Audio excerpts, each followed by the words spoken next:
Episode number 4. Everyone thought soberly for a minute, then Meg announced, as if the idea was suggested by the sight of her own pretty hands, "I shall give her a nice pair of gloves."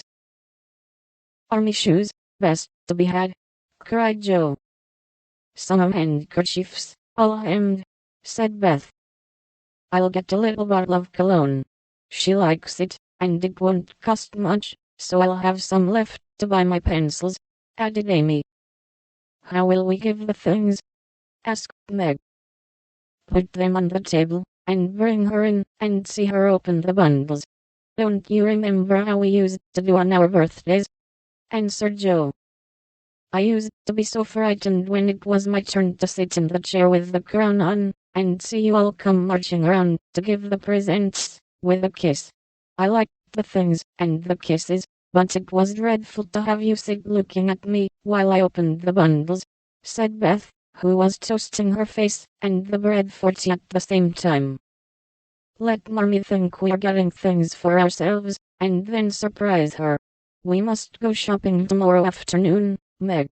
There is so much to do about the play for Christmas night," said Joe, marching up and down, with her hands behind her back, and her nose in the air. "I don't mean to act any more after this time.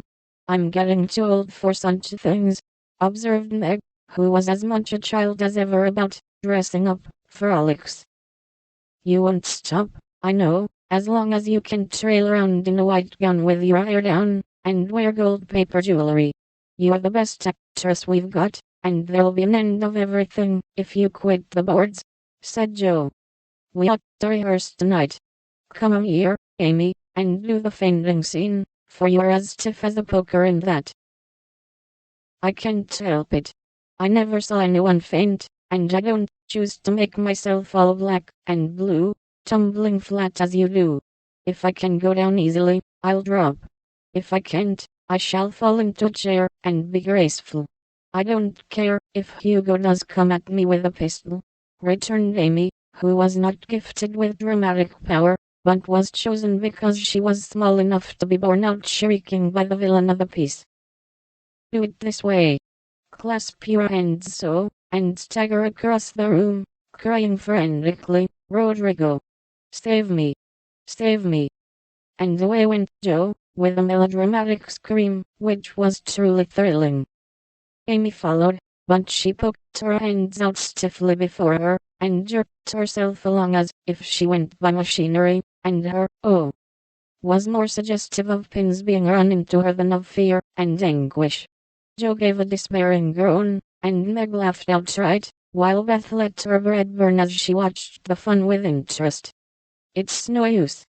Do the best you can when the time comes, and if the audience laughs, don't blame me. Come on, Meg." Then things went smoothly, for Don Pedro defied the world in a speech of 2 pages without a single break.